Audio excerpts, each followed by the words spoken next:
qui ne me connaissent pas, je suis Valérie Plantard de l'ARIA Hauts-de-France. Alors, mon collègue m'a fait remarquer que je n'ai pas mis le bon fond d'écran, mais j'ai mis le polo quand même, hein, comme ça, vous pouvez bien voir que voilà, je fais bien partie de l'ARIA.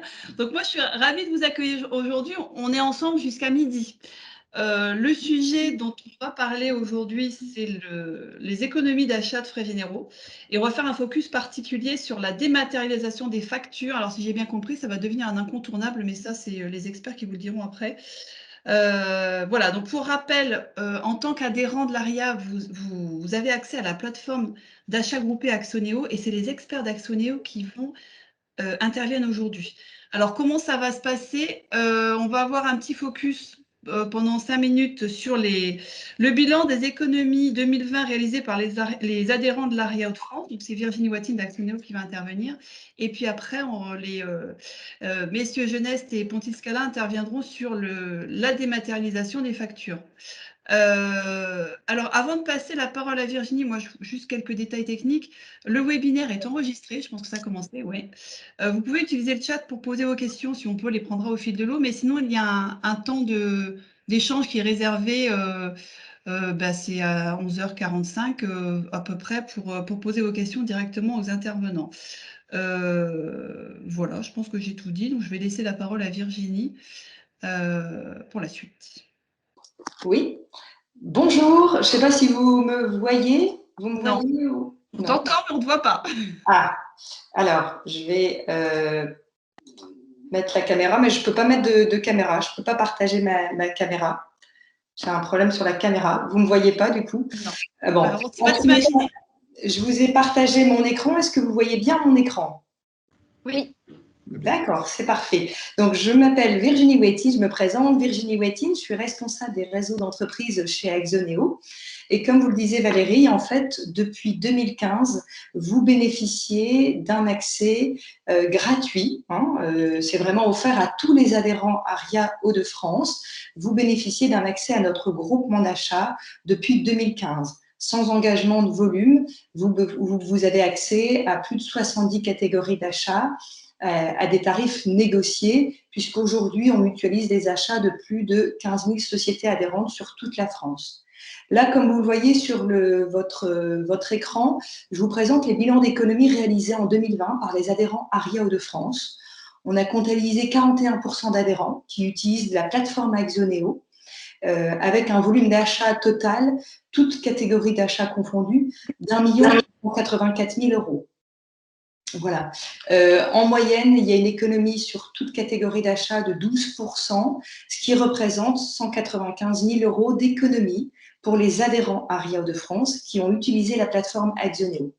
Sur le deuxième onglet, en fait, on voit les détails catégorie d'achat par catégorie d'achat, où l'on voit vraiment que, voilà, on peut avoir des catégories d'achat où on fait 27%, 44%. Ces pourcentages d'économie, c'est vraiment par rapport à des analyses que nous avons fait avec les adhérents ARIA Hauts-de-France, basées sur les tarifs négociés que vous avez, vous, négociés. Ce n'est pas par rapport à des tarifs publics.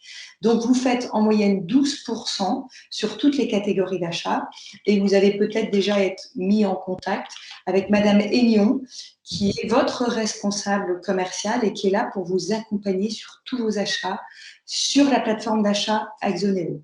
La plateforme d'achat Axoneo, il faut savoir, pour rappel, c'est que vous avez accès à tous nos tarifs négociés, quel que soit votre volume, à 60 catégories d'achat qui représentent 80 fournisseurs différents. C'est une plateforme d'achat multi-fournisseurs, donc vous pouvez passer en ligne et vous pouvez faire un panier multi-fournisseurs puisque nous avons importé les catalogues de nos fournisseurs avec nos tarifs. Vous pouvez également avoir l'accès au tableau de bord qui vous donne les volumes d'achat par catégorie d'achat d'année après année. Vous avez également l'accès sur ce tableau de bord à un plan d'économie, donc avec un estimatif d'économie à réaliser. Et une fois que vous avez commandé sur la plateforme, vous verrez le montant en euros des économies vraiment réalisées.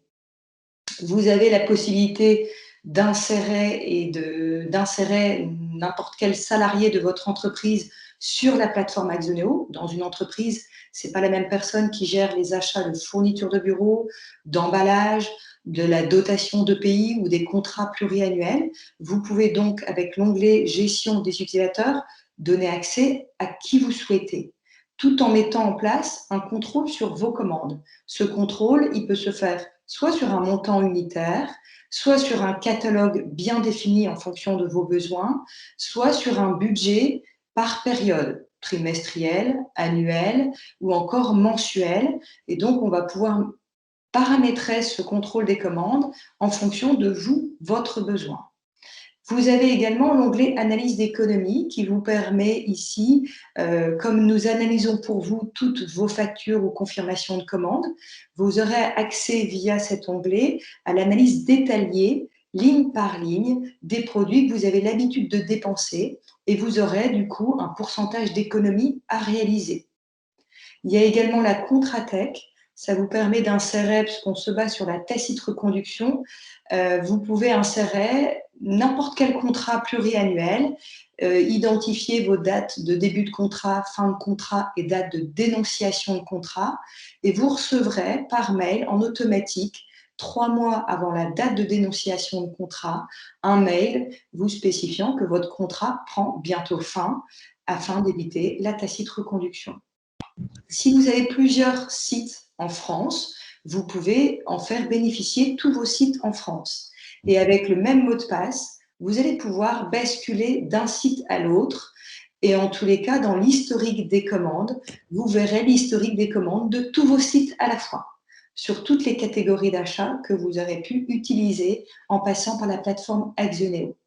Vous avez également les listes de produits favoris. Suite à une analyse, on va pouvoir vous importer les favoris dans cet onglet-là et vous allez pouvoir partager ces listes avec les personnes en charge de la catégorie en question.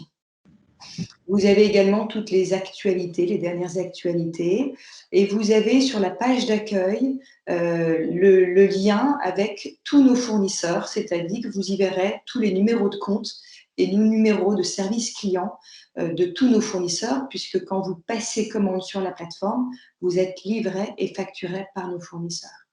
Donc, l'idée aujourd'hui, bien évidemment, c'est de parler de la dématérialisation des factures. Donc, je vais maintenant laisser la parole, puisque ça existe en finance et ressources humaines, vous avez la dématérialisation des factures. Je vais laisser la parole à Monsieur Geneste et Monsieur Pontiscala sur la dématérialisation des factures. Merci. Donc, merci Valérie. Donc, je vous propose, je vais partager donc la présentation donc, voilà, que vous devriez maintenant apercevoir sur vos écrans. Donc, voilà, tout le monde la voit, la présentation?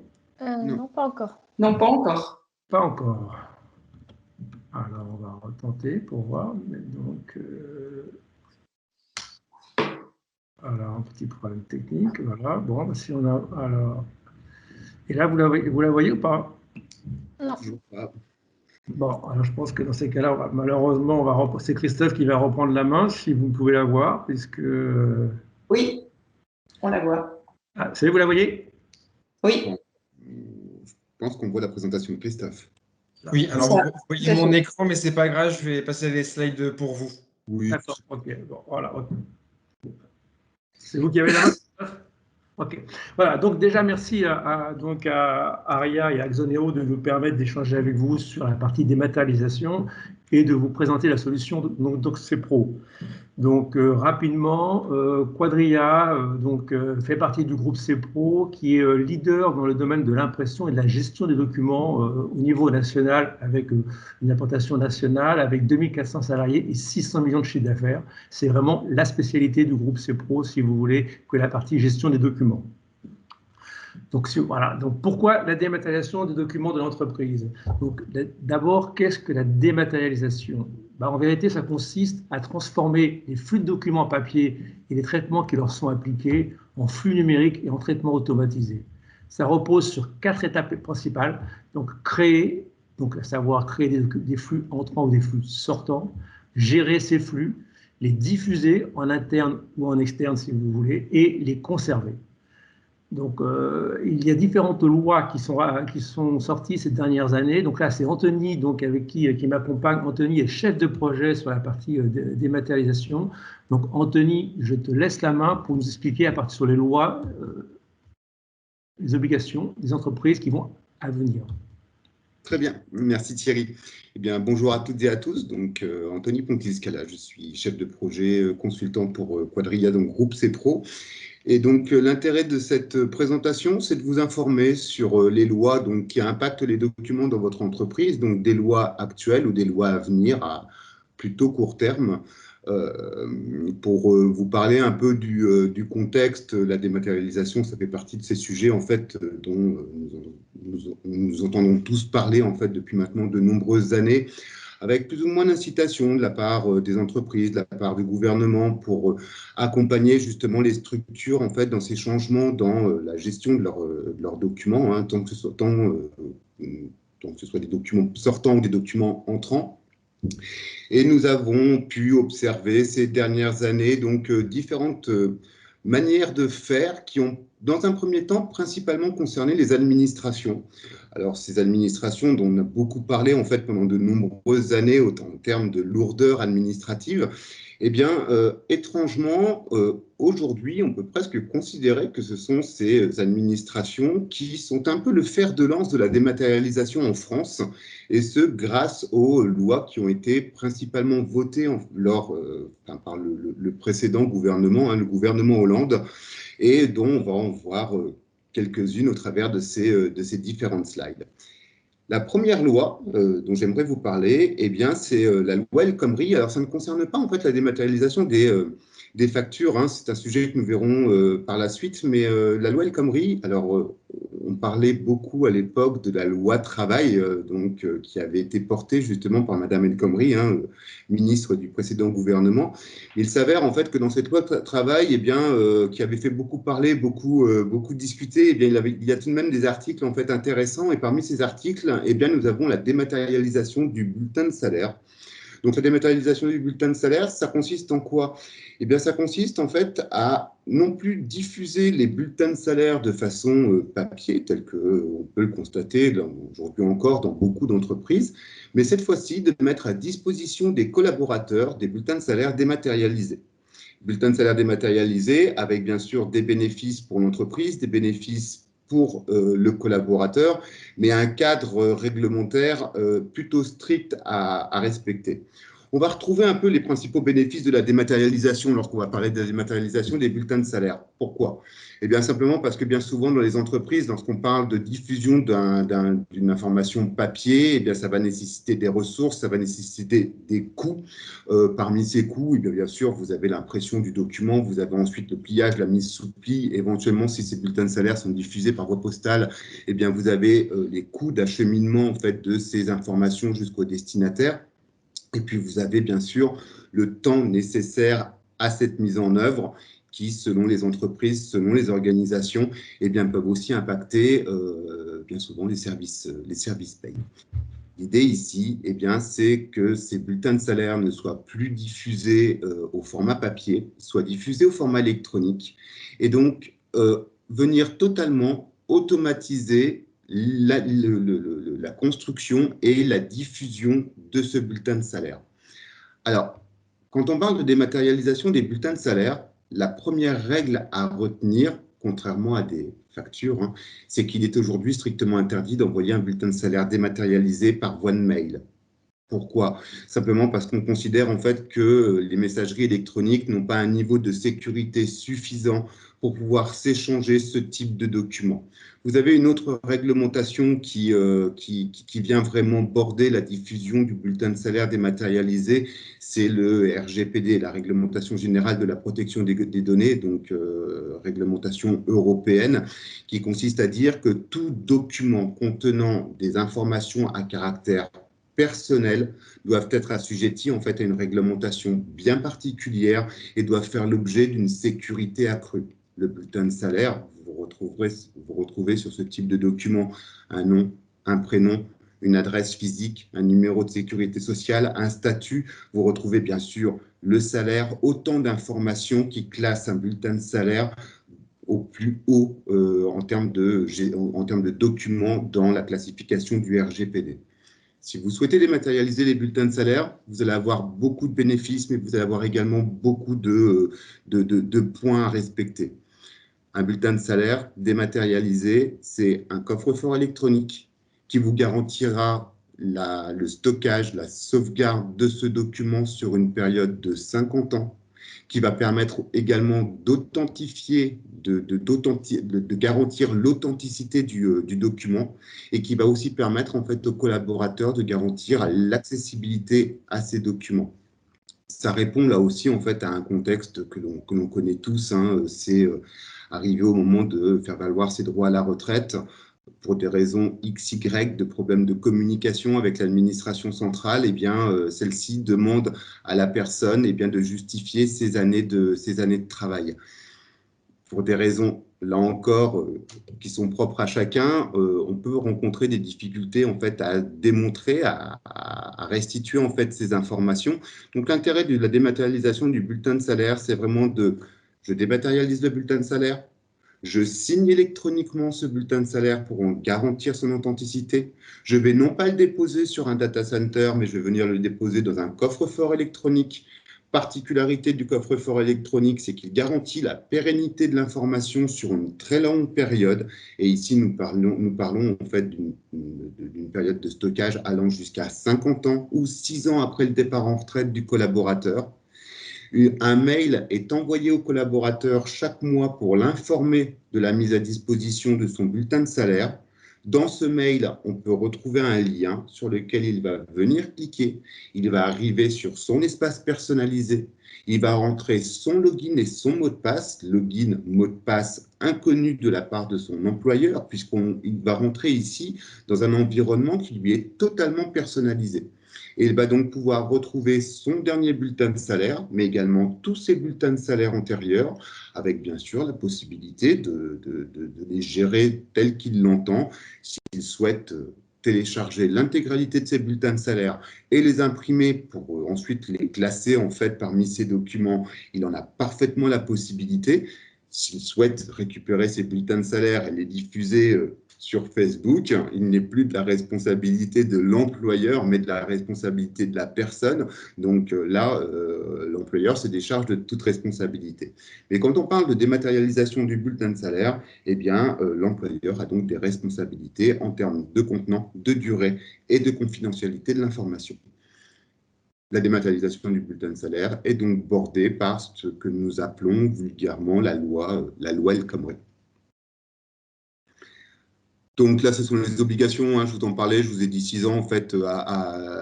Donc, excusez-moi, une entreprise doit aujourd'hui en fait garder un bulletin de salaire en fait sur une durée de 5 ans après le départ du collaborateur de l'entreprise. Lorsque nous parlons de dématérialisation, la durée légale de conservation passe à 50 ans ou 6 ans après le départ en retraite de ce collaborateur. Maintenant, sachez que les solutions de dématérialisation des bulletins de salaire ont l'obligation de vous proposer un concept qui vient conformer, réglementairement parlant, la dématérialisation des bulletins de salaire de façon à ce que les entreprises n'aient pas à se soucier en fait de toutes ces lois et de toutes ces obligations.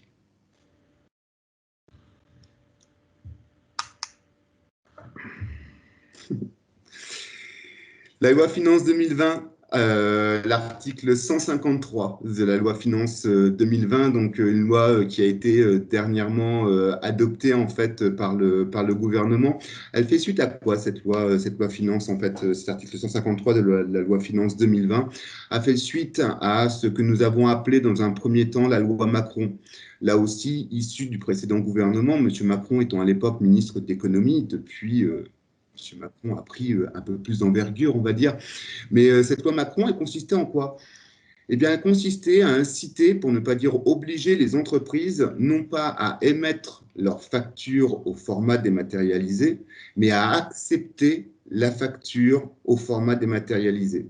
Alors, cette loi, malheureusement, cette loi Macron n'a jamais fait l'objet d'une parution au journal officiel, donc elle n'a jamais officiellement été adoptée, mais c'était une première réflexion sur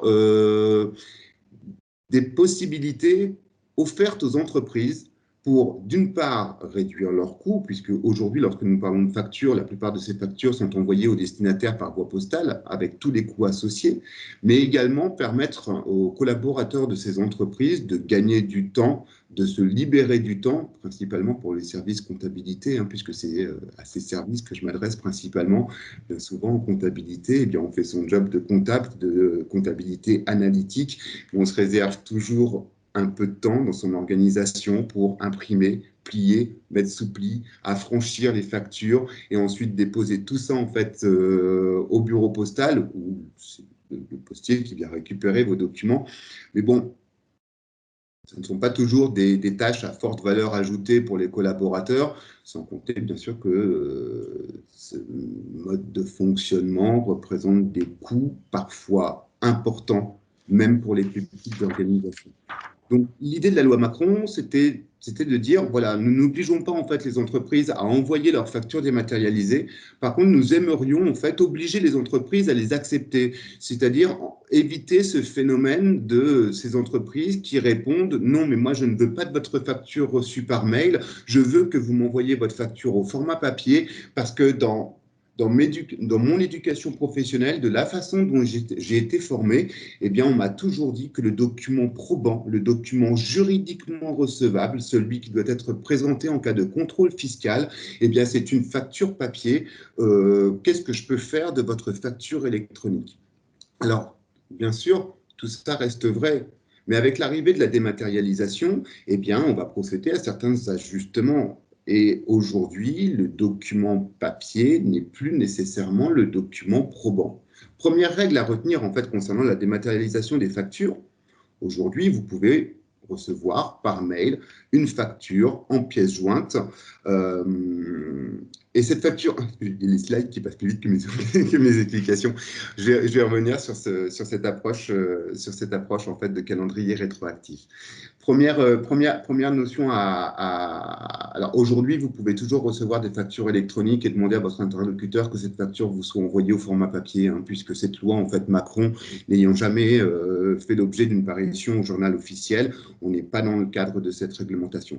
Retenez malgré tout que si vous recevez une facture au format électronique en pièce jointe à un mail, vous ne pouvez pas changer l'état de ce document.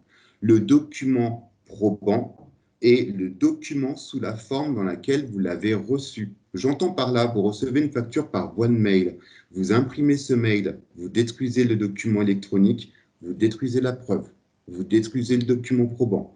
Et l'impression que vous avez faite de ce document n'est qu'un début de preuve.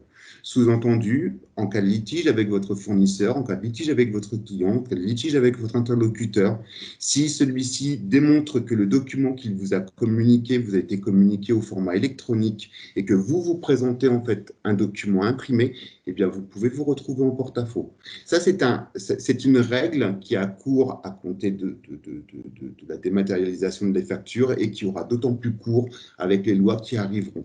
On ne change pas la forme d'un document. L'inverse est vrai aussi. Vous recevez une facture papier, vous la dématérialisez et vous détruisez le papier, vous détruisez la preuve, vous détruisez le document probant.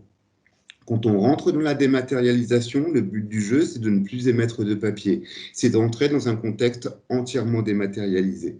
Et c'est plutôt incitatif pour les entreprises, puisque vous envoyez vos factures de façon dématérialisée, vous recevez vos factures de façon dématérialisée, vous mettez en place une organisation qui vous permet une gestion de l'information dématérialisée, vous réalisez des coûts de fonctionnement puisque vous n'imprimez plus et vous n'envoyez plus au format papier, mais par contre, le but du jeu, bien sûr, c'est de rester dans ce contexte entièrement dématérialisé. Donc la loi Macron, c'était un peu ça, si vous voulez, c'est-à-dire que dans l'idée, en 2017, on avait l'intention d'obliger les grandes entreprises de plus de 5000 collaborateurs à accepter la facture dématérialisée. C'est une fausse barbe, puisque toutes les grandes entreprises françaises de plus de 5000 collaborateurs voilà bien longtemps que leurs factures ne sont plus envoyées au format papier et qu'elles acceptent bien au contraire les documents dématérialisés. Elles ont compris depuis maintenant quelques années que ça leur permettait de réaliser de très grosses économies à compter de l'instant où le papier était mis de côté.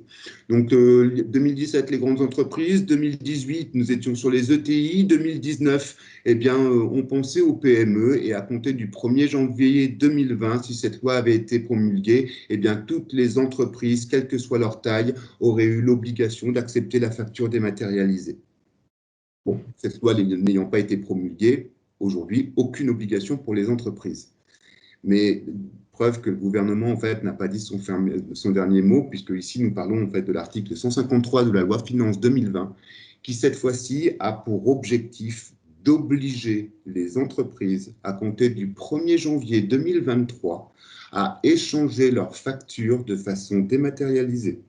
Alors, je n'ai pas encore une totale visibilité sur le calendrier rétroactif. Pour l'instant, nous n'avons encore que des informations parcellaires, mais on peut penser qu'à compter du 1er janvier 2023, eh bien, toutes les grandes entreprises de plus de 5000 collaborateurs vont avoir l'obligation d'émettre et de recevoir leurs factures au format dématérialisé.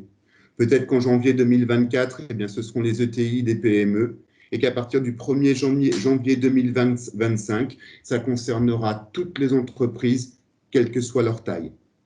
Ce n'est que une forme de spéculation. Hein. Pourquoi? Parce que le gouvernement nous dit entre le 1er janvier 2023 et entre le 1er janvier 2025. Mais je pense qu'on peut penser à une sorte de rétroactivité telle que celle-ci. Donc vraiment là, l'objectif, c'est d'inciter, pour ne pas dire inciter, c'est d'obliger en fait les entreprises à accepter la facture dématérialisée et à envoyer la facture dématérialisée avec bien sûr cet objectif de coût, mais également d'impact environnemental, puisque ça réduit en fait tout ce qui est production papier, consommation de tonnerre, production d'énergie, à l'exception bien sûr des notions de stockage.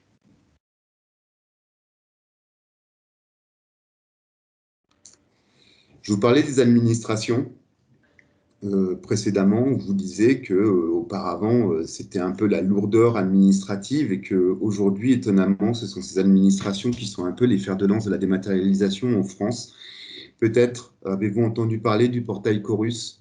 Si aujourd'hui, vous travaillez justement avec des administrations, donc des mairies, des Comcom, des EHPAD, des hôpitaux, quelle que soit l'administration, eh bien, vous avez depuis le mois de janvier 2017, et selon la taille de votre entreprise, l'obligation de déposer vos factures sur le portail Chorus. Donc, les administrations aujourd'hui ont parfaitement compris l'intérêt de la dématérialisation, tant dans la gestion de l'information que dans le partage, l'accessibilité, l'automatisation en fait, de ces informations. Le portail Chorus, aujourd'hui, quelle que soit la taille de votre entreprise, si vous êtes paysagiste, votre job, c'est d'aménager en fait les espaces verts d'une petite commune, eh bien, malgré tout, vous avez l'obligation aujourd'hui de déposer vos factures de façon dématérialisée sur ce portail. C'est une sorte d'EDI entre vous et l'administration. Et donc, normalement, toutes les directions générales des finances, depuis maintenant 2 ans, eh bien, n'acceptent plus les factures au format papier. Alors, rétrospectivement, nous avions également ce calendrier un peu basé sur la construction de la loi Macron, c'est-à-dire qu'au 1er janvier 2017, les administrations ont obligé toutes les grandes entreprises à déposer leurs factures sur la plateforme Chorus. En janvier 2018, ça concernait les ETI. En janvier 2020, ça a concerné les PME. Et depuis le 1er janvier 2020, quelle que soit la taille de votre entreprise, eh bien, vous avez l'obligation de déposer vos factures sur la plateforme Chorus.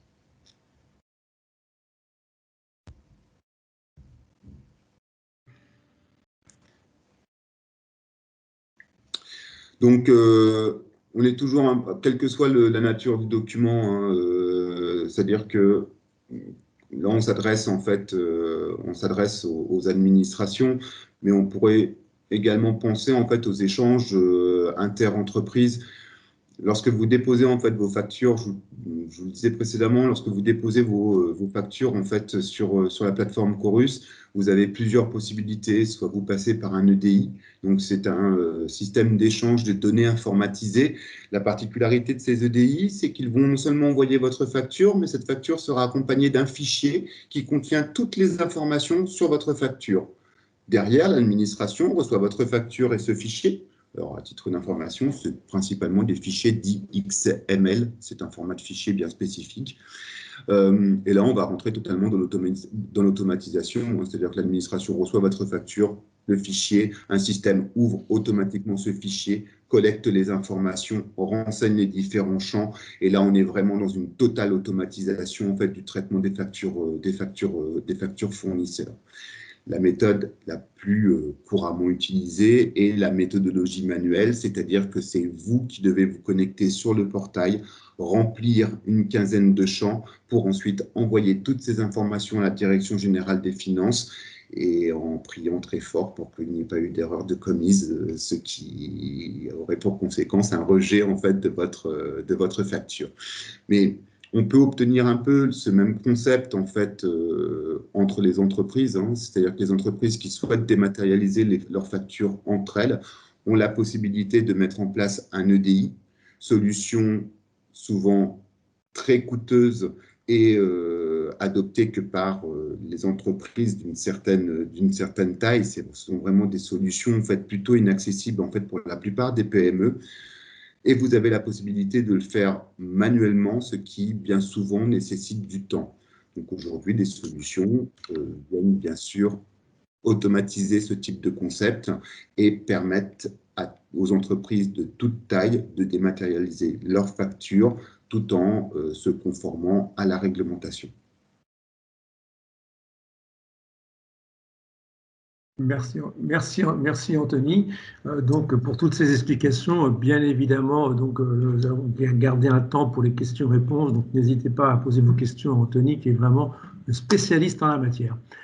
Donc quels sont les impacts aujourd'hui de la dématérialisation pour votre entreprise, si vous voulez? En premier lieu, l'avantage c'est la réduction des coûts. À savoir que tous les schémas que vous faites, toutes les études que nous faisons actuellement sur différentes sociétés, on s'aperçoit que nous arrivons à réduire les coûts de traitement d'environ 40% en moyenne, si vous voulez, sur les coûts de traitement papier. Donc, en deuxième, c'est accélérer les délais de traitement. Il est sûr qu'aujourd'hui, à partir du moment où tout est automatisé, tout est tracé, si vous voulez, l'entreprise améliore largement ses délais de traitement. Soutenir le développement durable, Anthony vous en a parlé. Le fait, aujourd'hui, je pense qu'on a tous une responsabilité par rapport à l'environnement. Vous entendez beaucoup parler donc aux différentes informations, mais tout le monde ne le fait pas. Plus on diminue le papier, plus on préserve la planète. Donc ça, c'est aussi vraiment un impact très important, puisque dès que vous dématérialisez, une entreprise qui fait 200 à 300 factures par mois, si vous voulez, 20 bulletins de salaire, à la fin de l'année, ça fait une économie réelle en papier, si vous voulez, et pour la planète, c'est très, très bon. Enfin, donner une image dynamique de votre entreprise. Différentes études ont démontré aujourd'hui que les jeunes qui sont entre 25 et 40 ans sur le marché du travail apprécient de plus en plus, si vous voulez, de travailler dans des entreprises qui ont mis en place des solutions de dématérialisation.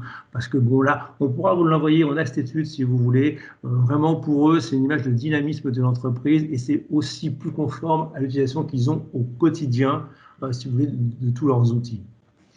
Alors enfin, donc ensuite, donc vous avez donc la plateforme pour réussir votre dématérialisation. Donc aujourd'hui, ce qu'a fait CEPRO, si vous voulez, c'est que CEPRO, plutôt que d'avoir un seul produit, a préféré prendre deux produits et le meilleur dans chacun des domaines, des documents sortants ou des documents entrants. C'est vraiment important de distinguer ces deux flux parce que ce n'est pas forcément les mêmes solutions. Sur le marché, il existe aujourd'hui des spécialistes du document entrant qui ont à côté de ça ont fabriqué, si vous voulez, une partie de dématérialisation des documents sortants et l'inverse. CEPRO, qui, comme je vous le disais, est spécialiste de la gestion des documents depuis maintenant plus de 40 ans, lui a préféré prendre un produit qui est Easy EDDoc, qui est vraiment uniquement dédié aux documents sortants, donc à savoir les factures clients, les bulletins de salaire électroniques, comme vous l'a présenté donc tout à l'heure Anthony, la signature de contrat et les courriers divers. C'est vraiment une solution qui est dédiée pour tout ce qui est documents sortants. Et parallèlement à ça, ils ont pris un autre produit issu d'un spécialiste des documents entrants, donc pour la partie des factures fournisseurs, des courriers entrants, des notes de frais, et la partie notes de frais est très importante au niveau des économies réalisées, si vous voulez, donc par une entreprise, ainsi que les documents commerciaux, la partie BL et ainsi de suite. Donc, ce qu'on veut dire, c'est qu'aujourd'hui, CEPRO a un nombre très important de contrats, si vous voulez, donc, sur toute la France. Et je crois que dans la partie EasyEDoc, il faut voir effectivement la partie obligatoire, hein, mais il ne faut pas se dire c'est 2023, bon, à partir de 2023, concrètement, je pense que je ne connais pas la taille de toutes vos entreprises, mais bon, forcément, vous ne serez pas éligible à partir du 1er janvier 2023, donc vous allez vous dire, ah bon, j'ai encore, ça va être 2024 pour moi, voire 2025, j'ai un petit peu de temps pour y réfléchir. Oui, bien sûr, au niveau obligation. Par contre, au niveau économie, plus vous allez aller vers une solution donc, de dématérialisation de documents sortants, plus vous allez réaliser rapidement une économie. On parle quand même, en fonction des tests qu'on a fait pour certaines sociétés, si vous voulez, d'économies qui vont jusqu'à entre 40 et jusqu'à 65% pour une société, ce qui va représenter quand même pour elle, si vous voulez, 25 000 € d'économie à l'année. Bon, on était dans le cas d'une société qui faisait 600 factures par mois, hein, avec donc une centaine de salariés, sachant que par rapport au bulletin de salaire, vous avez la possibilité aussi de ne pas dématérialiser 100% de vos bulletins de salaire, parce que vous avez des salariés qui peuvent dire « Ah non, non, moi je ne suis pas prêt, je veux toujours garder mon bulletin de salaire en format papier ». La solution EasyEDoc vous permet de ventiler en fonction des réponses de vos collaborateurs, si vous voulez, de votre choix, de ventiler justement cette partie impression. Ou vous faites de l'édictique vers un centre d'impression dédié qui est dans la solution EasyEDoc qui vous permet, au lieu de payer un timbre à 0,90, de le payer à 0,60 environ, hein, approximativement si vous voulez, donc de réaliser l'économie et en même temps de dématérialiser pour ceux qui sont prêts à le recevoir, donc de dématérialiser les bulletins de salaire. Donc, il y a la partie économie où les gens se disent, oh, bon, effectivement, est-ce que j'y vais, est-ce que j'y vais pas tout de suite? Moi, j'ai été chez l'entreprise pendant 40 ans quasiment. Je peux vous dire que lorsque je l'ai mise en place, à la fois mes collaborateurs donc, ont vraiment, je dirais, apprécié et on s'est mis à réaliser des économies très importantes. Donc, attention, c'est vrai que la loi va vous le rendre obligatoire, c'est certain. Par contre, n'attendez pas 2024 pour vous dire, ah ben maintenant, il faut que j'y aille. Je crois qu'honnêtement, on parle de dématérialiser. Aujourd'hui, il faut vraiment se dire j'y vais parce que je vous dis, aussi bien au niveau de vos clients, de vos fournisseurs, vous allez aussi donner l'image de la modernité. Donc moi, ce que je vous propose maintenant, c'est qu'effectivement, de pouvoir répondre dans le timing. Je pense que Valérie, nous sommes dans le timing pour les questions. Oui. Oui, alors nous sommes dans le timing. Alors, bon, Valérie, je laisse Valérie reprendre la main. J'ai des soucis de micro. Oui, on est complètement dans le timing, donc je ne sais pas s'il y a des personnes qui souhaitent intervenir. Est-ce que moi, le chat, je n'ai rien vu passer. Donc, je n'ai pas vu une main levée. Je ne sais pas si on a quelqu'un qui souhaite profiter de la présence de ces messieurs, profiter de la présence de Virginie et de Farida également, s'il y a des questions qui sortent du contexte de la dématérialisation, mais qui concernent l'utilisation que vous faites d'Axoneo, c'est le moment d'en profiter, en fait, tout simplement. C'est pas parmi les personnes qui sont présentes. Est-ce que vous avez besoin d'en savoir davantage? Oui, non? Alors moi, j'avais une question par rapport au logiciel EasyEDoc et puis EasyWork. Comment ça fonctionne, ces logiciels? Est-ce que c'est des contrats annuels? C'est une mise en place qui est longue? J'aurais voulu en savoir un peu plus sur les logiciels que vous proposez. Anthony? Alors moi, je vais répondre sur la partie, technique. Donc pour la mise en place en fait le logiciel EasyEDoc pour la diffusion de vos documents sortants. Donc c'est quelque chose qui se fait en prise en main à distance, hein, le temps de une petite heure en fait de mise en œuvre en fait et de formation. Alors il s'utilise comme une imprimante, c'est-à-dire que vous éditez en fait depuis votre logiciel de comptabilité en fait votre lot de factures, votre lot de bulletin de salaire, peu importe les documents. Et vous allez faire fichier imprimer, utiliser l'imprimante virtuelle et derrière, en fait, on va automatiquement faire la mise en page de votre document. C'est-à-dire qu'on va mettre le logo, le pied de page, les conditions générales de vente en fait, au verso. On va automatiquement en fait, découper votre fichier et on va automatiquement en fait, diffuser ces informations vers les destinataires. Donc, le temps de mise en œuvre, vous, l'investissement de votre côté, c'est de nous communiquer en fait tout simplement des exemples de vos documents sortants pour que nous puissions ensuite les intégrer en fait au logiciel et qu'on puisse envoyer vos documents en conformité, selon vos attentes, selon vos besoins, voilà, pour que vous retrouviez au format électronique une mise en page à l'exacte conformité de vos documents papier. Sur la partie document entrant, donc la dématérialisation de vos fournisseurs. Alors là, pour ne rien vous cacher, la procédure est tout de même un peu plus longue puisqu'on vient interfacer en fait ce logiciel avec votre outil de comptabilité, une passerelle en fait comptable de dématérialisation. Le but du jeu cette fois-ci, c'est que vous receviez vos documents fournisseurs par mail ou par papier, que vous envoyez tout ça dans la solution. Il y a une reconnaissance automatique des documents de vos fournisseurs, ce qu'on appelle une technologie de RAD, de reconnaissance automatique des documents. On va avoir une technologie de LAD, de lecture automatique du document. Donc, on va venir extraire de ces documents automatiquement toutes les informations en fait, qui sont contenues dans la facture de votre fournisseur. Le nom du fournisseur, le numéro de facture, la date, l'échéance, le montant hors taxe, le montant de la taxe, le montant TTC, le type de devise, bref, ça c'est totalement personnalisable selon l'organisation des entreprises. Et le but du jeu cette fois-ci, ça va être d'envoyer toutes ces informations dans votre logiciel comptable pour, bien sûr, supprimer totalement la saisie des factures fournisseurs. Donc là, c'est un gain de temps considérable en fait que nous proposons au travers de cette technologie. Il faut faire matcher les deux logiciels, votre outil comptable et notre outil de dématérialisation. Donc là, bon, bah, ça nécessite un petit peu plus de temps. Ce genre de concept, il faut compter 3 semaines, un mois, en fait, pour qu'il soit pleinement opérationnel. Et après, d'un point de vue commercial, je laisse Thierry. Oui, donc c'est assez court.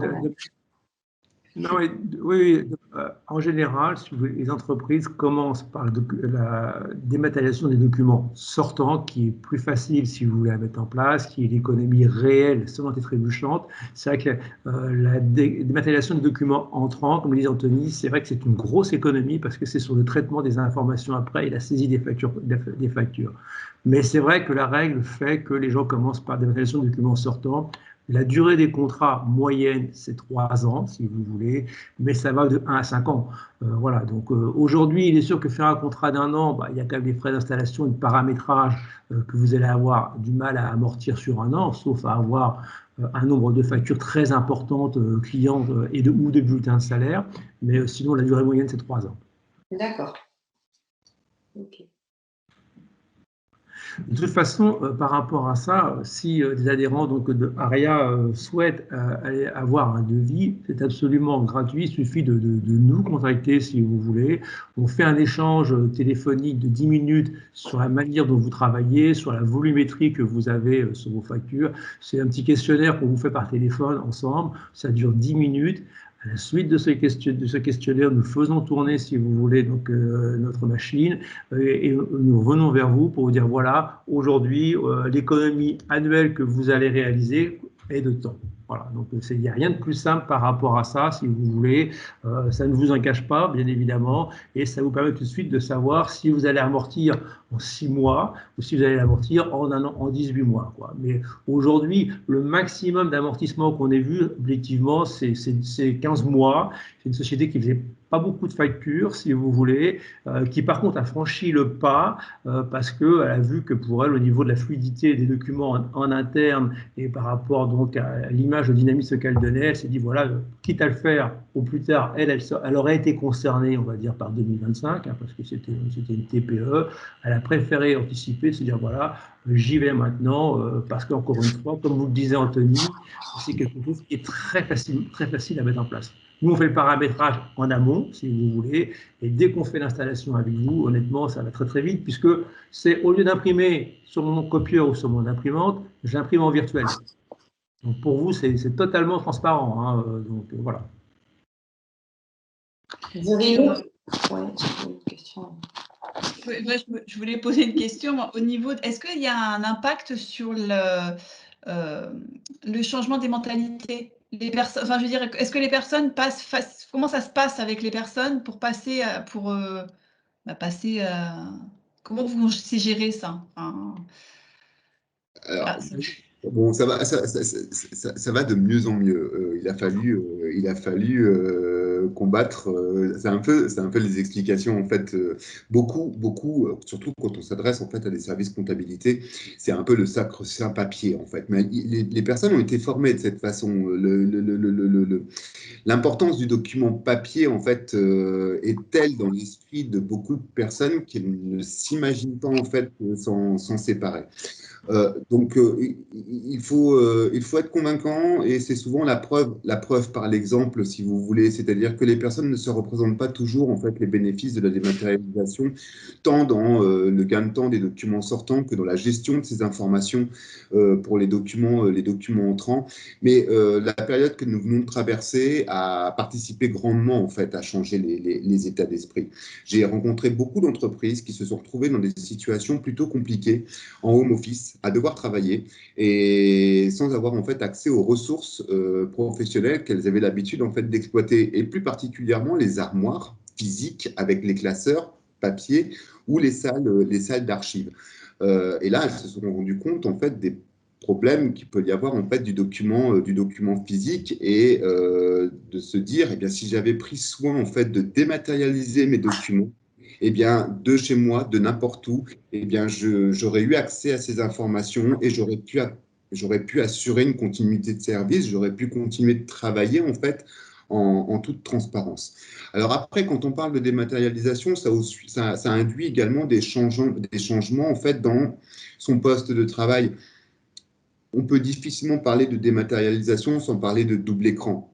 Ça peut paraître comme ça, en fait, assez bête, mais très sincèrement, quand on a un document, en fait, qui est matérialisé sur sa gauche et que l'on ressaisit, en fait, des informations sur son outil qui est à droite, quel est l'intérêt, en fait, du document papier?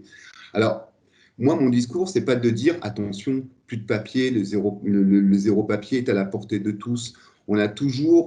On prend toujours du plaisir à exploiter le papier parce qu'il est plus confortable de lire parfois sur une feuille de papier, parce qu'il est plus simple parfois de faire ses annotations sur une feuille de papier.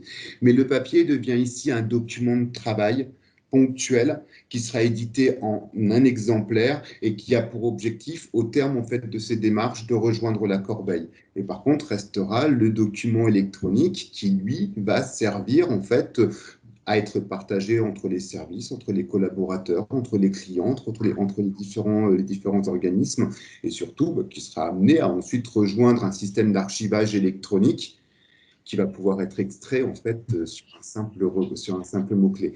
Donc ça, si vous voulez, dans l'esprit des collaborateurs, le cap est parfois compliqué à franchir. Il faut souvent amener la preuve par l'exemple de l'intérêt de la dématérialisation, mais à compter de l'instant où l'on commence à travailler sur du document dématérialisé, on ne revient pas en arrière. C'est un peu comme passer en fait de l'agenda papier à l'agenda électronique sur son smartphone, si vous voulez. L'agenda papier était très pratique. Aujourd'hui, on a bien un smartphone. Ouais, si je peux rajouter deux choses par rapport à la période Covid, comme le disait Anthony, c'est que c'est vrai que les entreprises qui avaient dématérialisé n'ont pas connu le problème de se dire il faut aller au bureau pour imprimer nos factures, imprimer nos documents et les envoyer. Puisque où on dématérialisait à 100%, ou encore une fois, certaines entreprises choisissent de dématérialiser qu'à 70% ou à 80%, qu'ils ont encore 20% de gens réfractaires. Et là, auquel cas, c'est un centre élitique, si vous voulez, qui vous imprime les factures et qui vous les envoie pour vous. Donc, dans la période Covid, c'était assez pratique.